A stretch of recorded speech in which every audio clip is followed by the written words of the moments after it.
Lytton, and a warm welcome to my video series called Critical Chain Demystified. My purpose here is simple, and that is to demystify the planning, monitoring and control of your project using critical chain project management.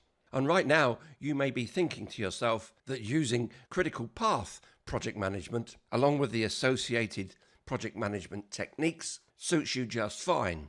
On the other hand, you may be scratching your head and thinking about critical chain project management and wondering what's in it for you. Well, maybe you're holding back because you don't quite understand it. It's highly likely you've heard about critical chain, even though it's only been around for the last few years. But it may be that you don't yet understand enough about it to make an informed choice.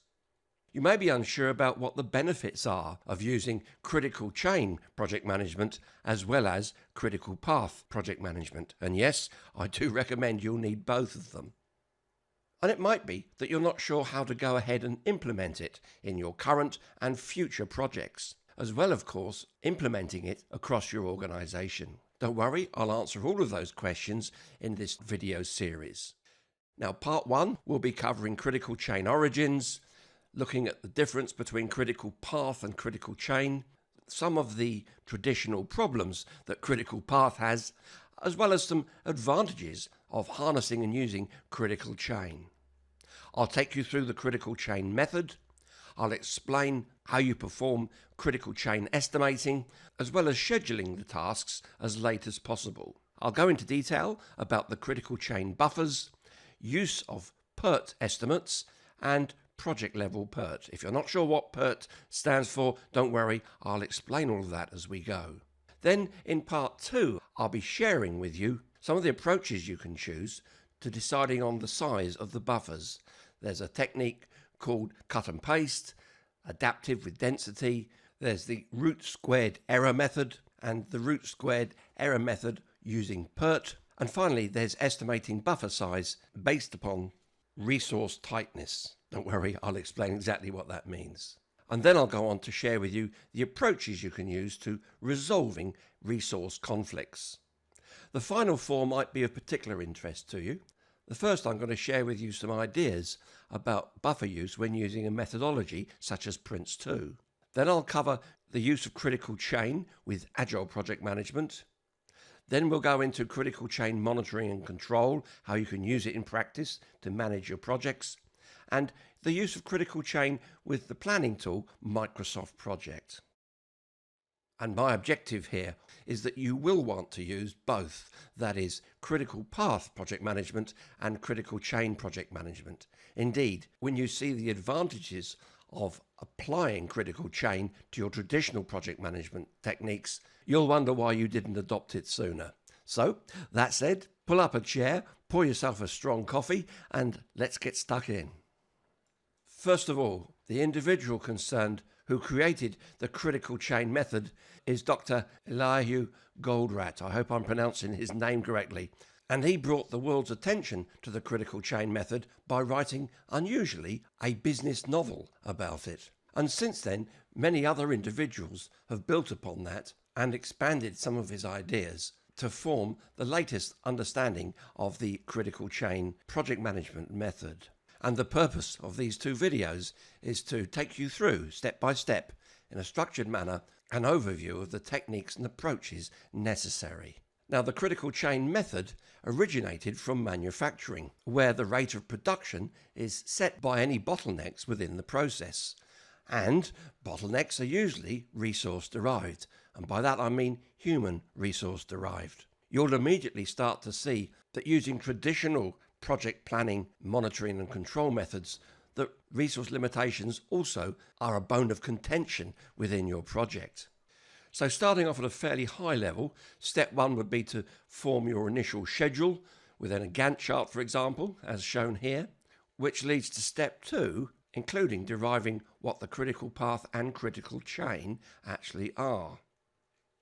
Now, to work out the critical chain, you start with the critical path, then load the resources, then apply the critical chain method.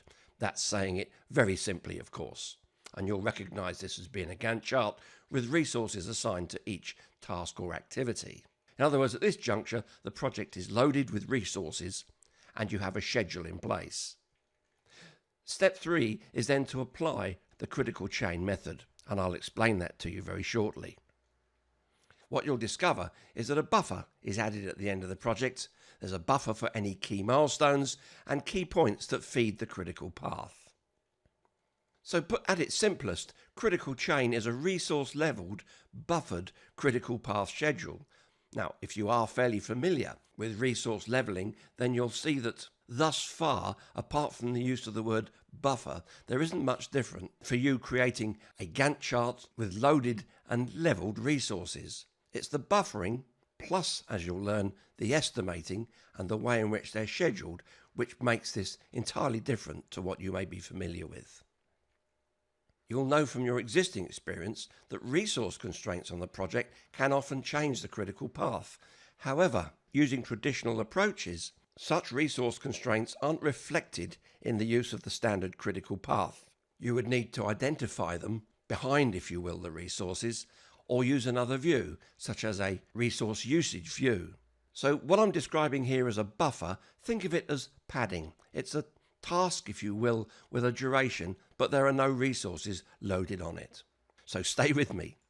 So looking at traditional critical path, you would start off most likely with a network diagram. And here I'm showing tasks A, B, C, D, E, etc. for a little simple project. The critical path is the longest path through any network. And here I've shown those critical path tasks in red, A through to L. Tasks which are not on the critical path have an aspect of float or slack, if you will. And I've shown this as a circle underneath each non-critical task. Critical tasks, by the very definition, have zero float or slack. I've included here the calculations, the forward pass and underneath the backward pass calculations that we would normally calculate in a traditional project. Having got the network diagram, you would then want to represent it on a Gantt chart, simply because it's a more effective way at monitoring and controlling the project. And here I've used a snapshot from Microsoft Project. Again, critical tasks are shown in red, non-critical tasks in this case are shown in blue. And you can see the linkages, the arrows if you like, that would be here, here or here, shown here as arrow links.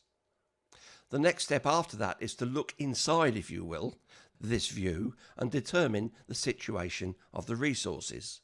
And here I've shown a much simplified version showing activities A, B, C and D loaded with Tom, Dick and Harry, and in this case Dick's on activity B and C during the same time frame, and so you can see that poor old Dick here is what's known as over allocated. That much I'm sure you're familiar with. Now, a point that may not be immediately clear from the diagrams I've just shown you is that the critical path, that's shown here in red, may not be the longest path when and if you take both the tasks and the resource dependencies into account. I would normally explain to you that tasks C, G, H, D, I and J, for example, may not be critical path tasks, but they may be tasks with the most risk, or they may be tasks that need the most resources on them, or specialist resources.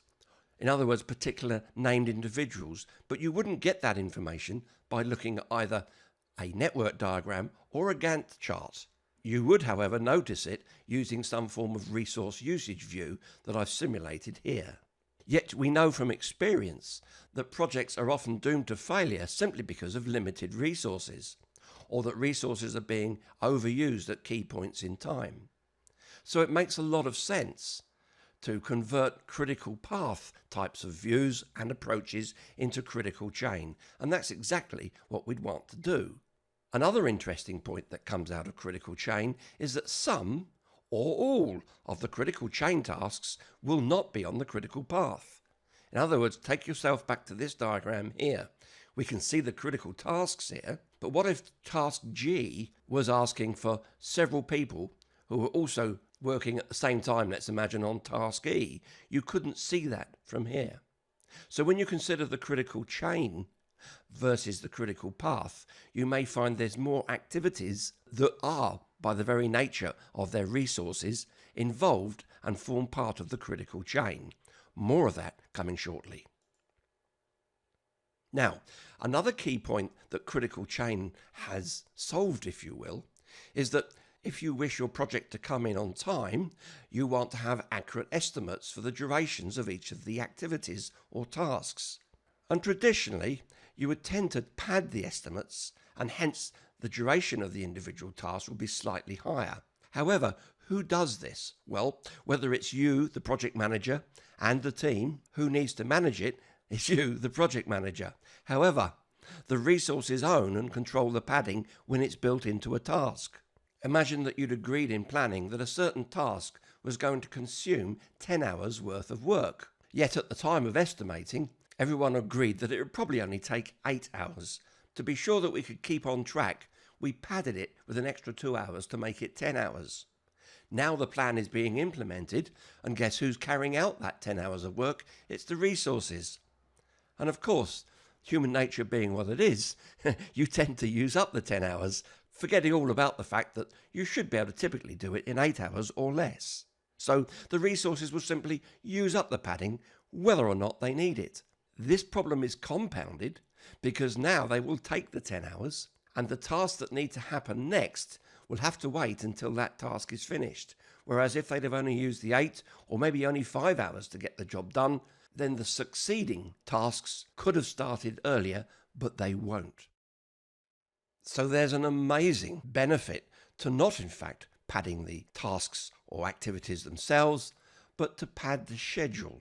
That way, the project manager is in control of the schedule, and those carrying out the activity will be managing their time to ensure the activity finishes on time.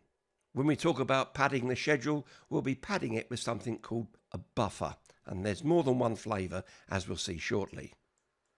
Now, Critical Chain Project Management, CCPM as it's generally known, takes advantage of the fact of using something called a PERT technique. Now, PERT is a scheduling technique, and it's based on the fact that since it's us humans that come up with the range of estimates which will determine the duration of every task, you could see that there's a worst case, a best case, and a most likely case in terms of the estimates.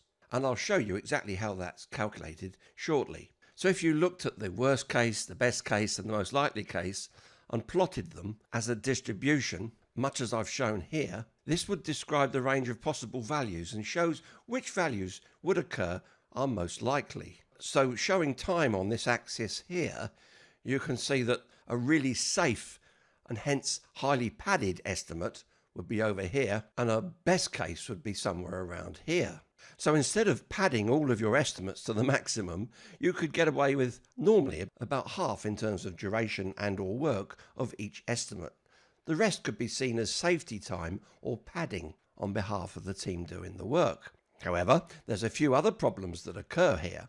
And to start with, there's something known as Parkinson's law, which is where work expands to fill the available time. If you're preparing a meal, knowing the guests are coming in 1 hour's time, and you know that normally you could prepare the meal in half an hour, sure enough, you'll find those little extra tasks to do such that you're ready just as they arrive.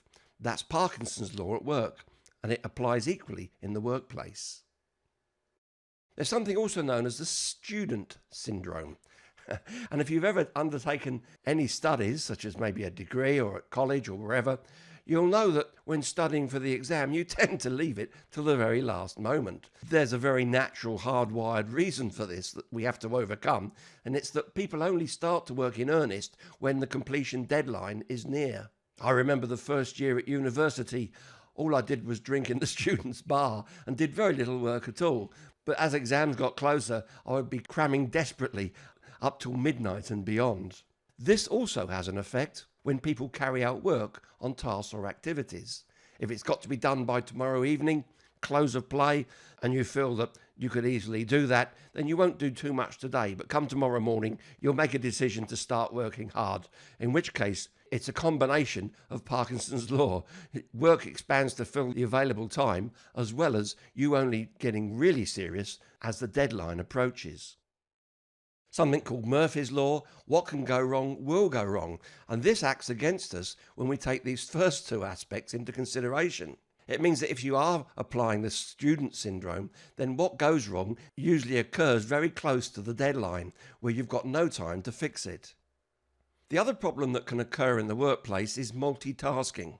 Let's imagine these 3 blue tasks here are all being carried out by this earnest young chap here, and he's got to finish all of them before you can start the red task. Let's imagine that's on the critical path. Well, it's a known fact that if you work on more than one task at a time, several things happen. Your efficiency drops and you start to make mistakes. Thereby, if you're trying to do 3 things at once, then that is most likely to delay the finish of all 3 tasks. The message here is to do one task first, and only when it's 100% complete, start the next task. So this poor chap here, trying to carry out 3 activities at once, would have been far better to answer each call one at a time until each was fully complete. Now, Critical Chain mixes something called deterministic and probabilistic approaches in order to schedule and carry out network analysis. And to make it clear to you, a probabilistic model enables variation and uncertainty to be quantified by using distributions instead of fixed values in risk assessment. Whew, there's a mouthful. Put simply, you're looking at the likelihood of things happening based on experience. And the other type of approach is called a deterministic model. And what this means is it always produces the same output from a given starting condition, such as using a formula, for example, or when mixing 2 compounds, starting off with exactly the right ratio of each. Now, the critical chain method is a schedule network analysis technique that modifies the project schedule in order to account for limited resources. Now that it won't be totally new to you, I'm sure, since every project manager is very familiar with taking a schedule, loading it with resources, and then leveling it to make sure that there are sufficient resources to carry out the activities. Of course, what this normally results in is an extended end date as you move the tasks around in time to make sure that everyone's got sufficient time to carry out their work. Okay.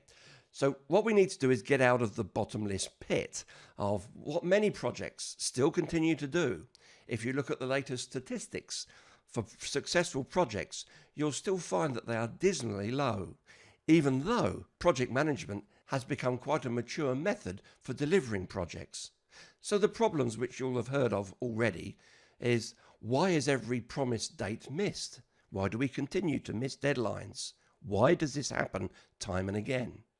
Why is it that adding more resources slows down progress even more? Well, we sort of know the answer to that, and that's that as you add new people to a team, they need to adapt together as a new team and recombine, the new members need to learn, and so on and so forth. Another problem is, why are we always late?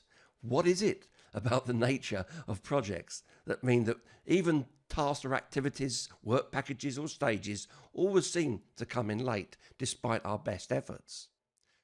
To compound that, we find out too late that we are late. In other words, at the last moment we realise we're not going to make it. Why couldn't we have predicted this earlier? What we need to get away from are the horrors of longer durations of activities, work packages, stages and projects. The resulting low morale as teams need to work harder, faster and longer in order to try and get things done. Low morale is often the direct result of stress. Late completion of your projects.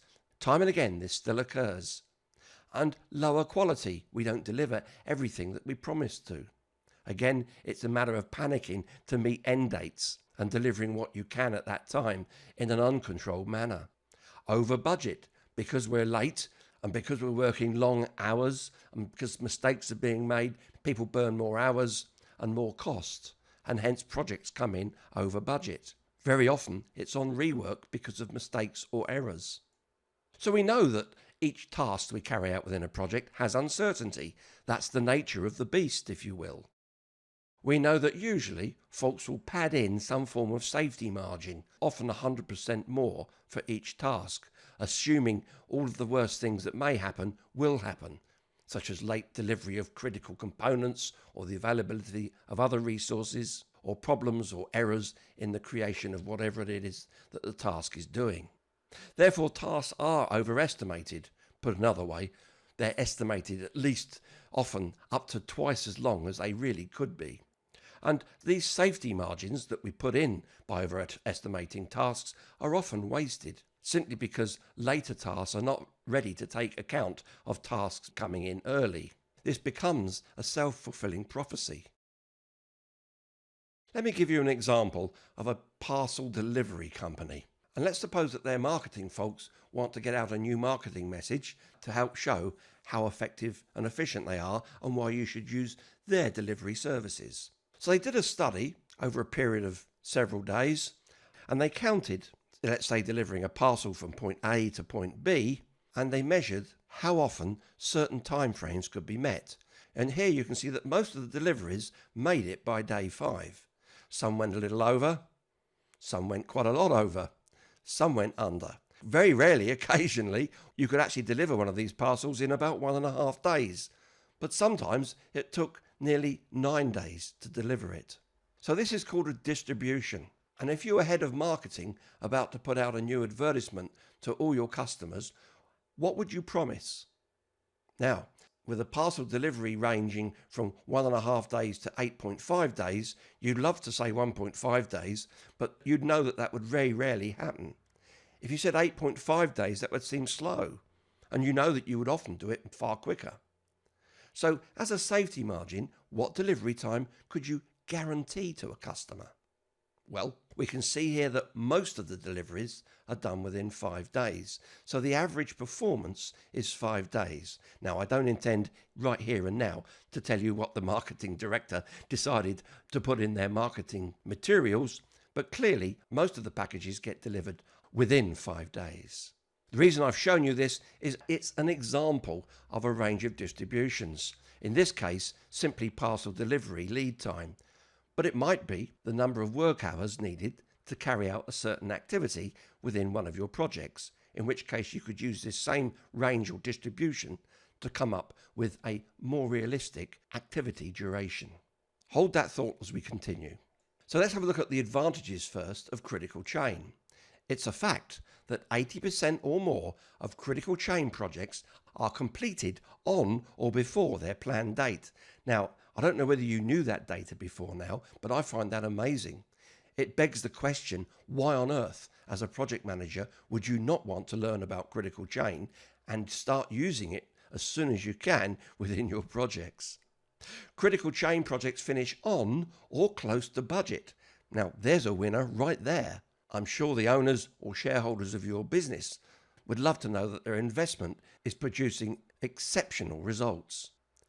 With critical chain, it's easy to perform what-if analysis. I won't go into more detail just yet, but we'll look at that later on. With critical chain, the project meets time and budget and on specification. Like I say, that's an absolute fact based on real results of folks that have used it already for their projects. Project durations can shrink by 25% or more, and that's amazing in itself. If bringing a new product to market typically took you 12 months, using critical chain, you could get it there in just 3 months. With critical chain, there are no team burnouts, less crisis management, and crunch occasions. You know what I'm talking about. When the alarm bell goes off, that in and of itself would be a huge morale booster in all of your staff and management levels. Organisations get 2 or more extra projects delivered with current resources. How about that? We all know that we're resource limited. We can't have infinite number of employees, but with what we've got, we can get 2 or more extra projects delivered. Think what that'll do to your fiscal return on investment. Self-evident status makes tracking real progress and making adjustments far more obvious and easier. In the second video, I'll be introducing to you an excellent technique for tracking critical chain progress. And you have a far more stable project schedule for the reasons which I'm about to explain. Now, implementing critical chain within your organization, and that's what the focus of this slide is about, means that there will need to be some changes. In particular, people need to reset their expectations in sometimes some very subtle ways. Let me help you here. You would still want to build full-strength Gantt charts, robust plans with all the relevant data, and invest the time upfront to do it. That's always been the case. You need realistic and achievable project plans. And by that I mean you know that what you've got as a plan, if it's implemented, it's got the best chance of working. Include all of your tasks, proper estimating approaches, make sure you've covered all the dependencies, make sure that appropriate estimating effort has been covered and that each task is loaded appropriately, that you've got the right capacity, both human and non-human resources, and that the appropriate resources are assigned to each task. You know that already, and you will have already been doing it. You need to continue doing it with Critical Chain. Critical Chain isn't a magic button that you press, which means you just sit back with your arms folded and watch it happen. You still need to do this stuff up front. Now, what you'll get out of this is swift response to changes and any issues that occur, and you'll find you'll have less rescheduling later. That in and of itself is a huge bonus. You'll apply the critical chain methods for estimating. I've touched on them already in the previous slide, and we'll be looking at far more detail later. You'll use the critical chain method to create your project schedule. You need to educate and train the new paradigm thinking shift to all management and staff. Because I make no bones about it, critical chain does have some implications to the way in which the project business is managed and run. And here's probably the biggie. You need to influence and change organisational project behaviours.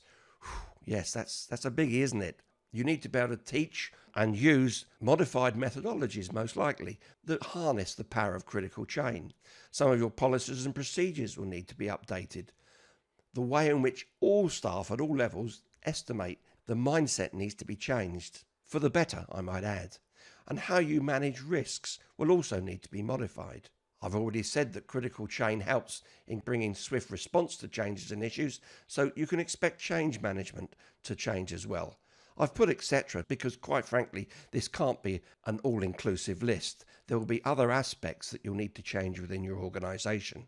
Now, I don't want to make too big of this or too small of it. You need to carry this out. And probably the best way of doing this is to run a few pilot projects using the critical chain approach and then use that as a basis for changing the hearts and minds of the rest of your organisation before you get too bogged down with updating all of these aspects. So let's look at the critical chain elements. I've already touched on the fact of these things called buffers, and they're used to account for the critical chain uncertainty.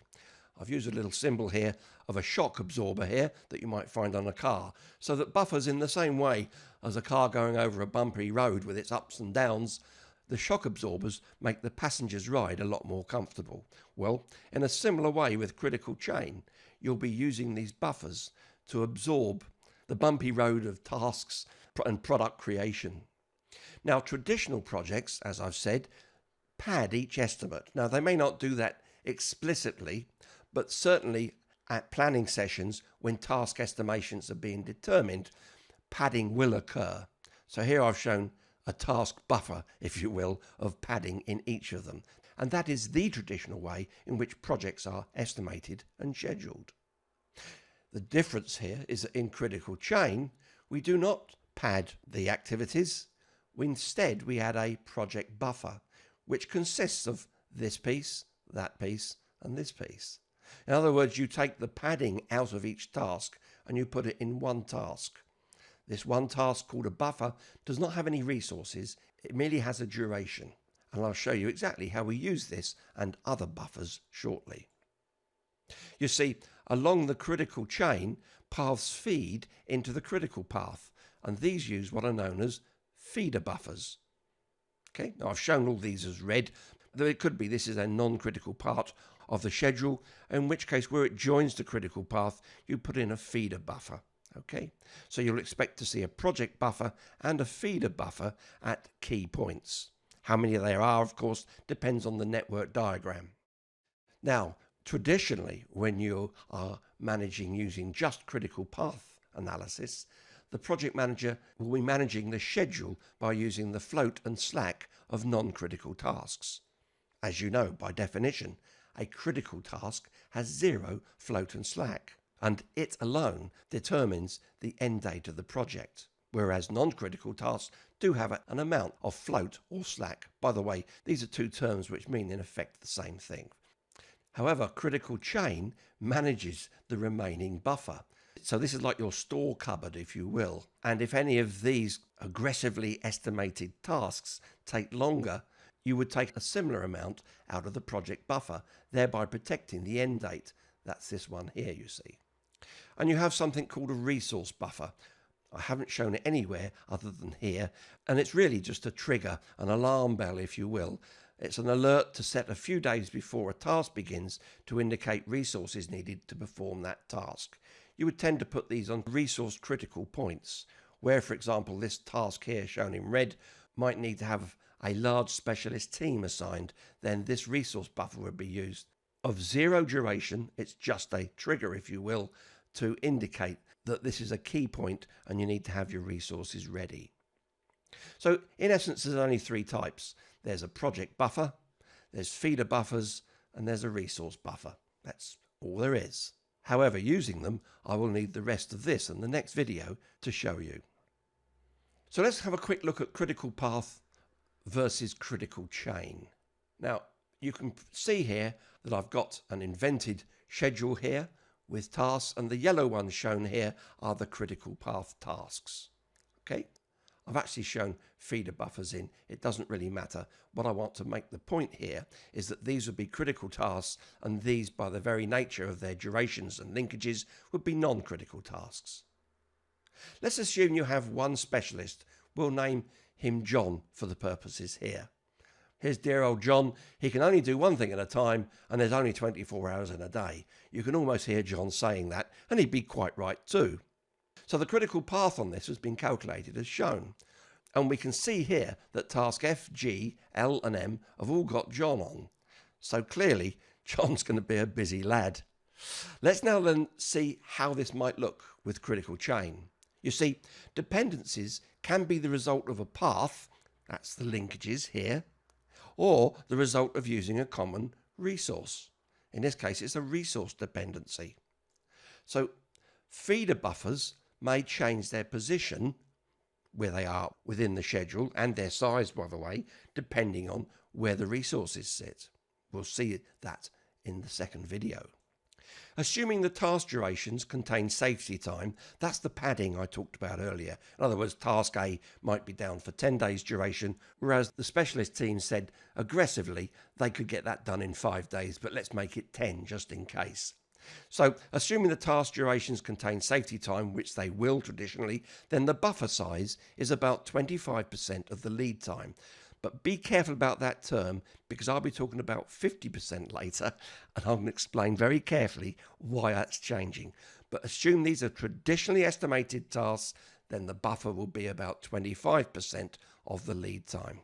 So just take that as read for now. Let's look at what that same network diagram would look like if we started to include the critical chain. You can see it starts here at the start. It goes through task C, it skips the rest, and it goes through task M, L, G, F, and then N, and that's the end of it. So you can see here the critical chain could indeed be a longer chain than the critical path itself. And indeed, the critical chain may, and I've just used an invented example there, may not include all of the critical tasks. So the critical chain can be longer than the critical path. Let's check this out.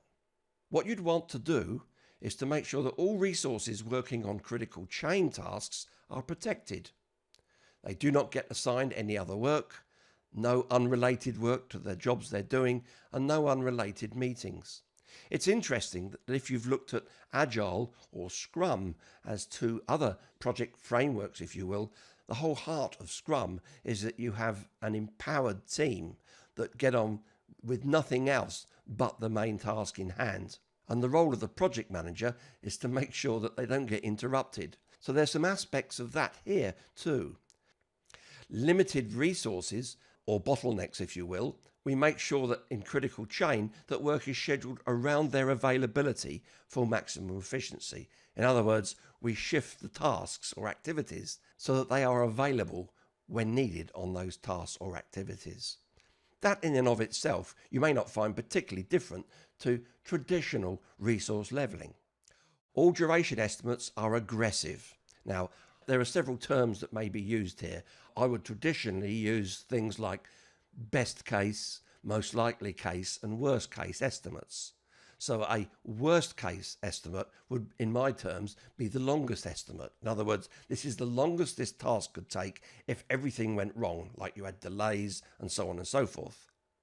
Whereas the best case would be the shortest duration if everything went well. No snags, no bottlenecks, and so on and so forth.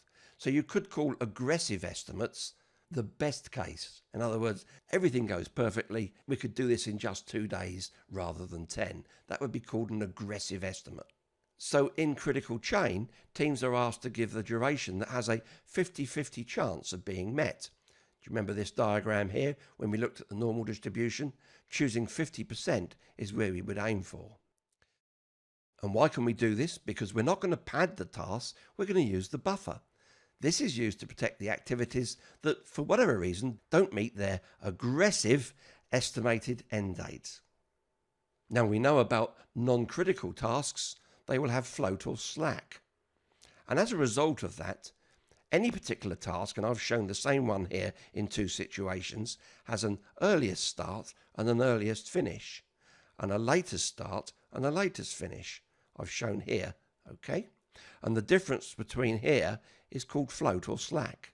That's why a critical task has 0 float or slack, because the earliest start and the latest start are one and the same date, if you will. However, the point I'm making here is that we take non-critical activities, because that's the only ones you can shift, and you'd move them over here right to the latest finish.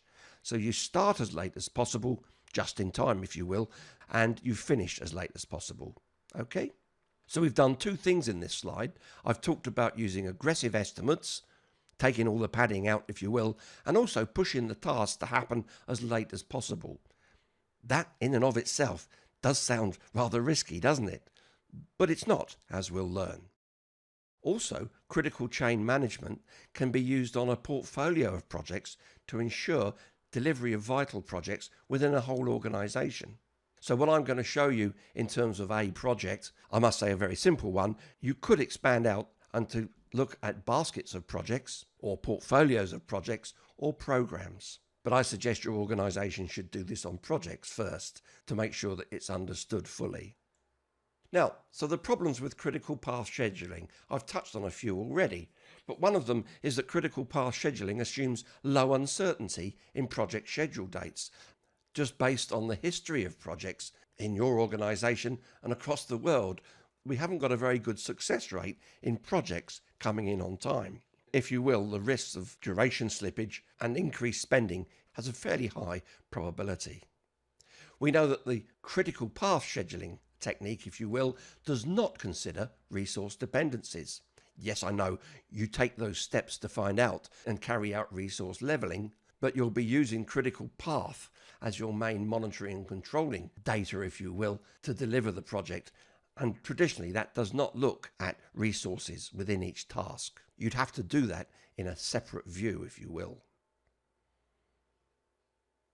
Another problem with critical path scheduling, because you have your task buffers built in, this wastes buffer time inside the task rather than having a communal buffer, be it at certain key points or indeed the project buffer itself. Like I said earlier, if one of these tasks could be completed earlier, even if it does, they probably won't have the resources available to start future tasks earlier as a result of that. So buffers inside tasks are simply wasted.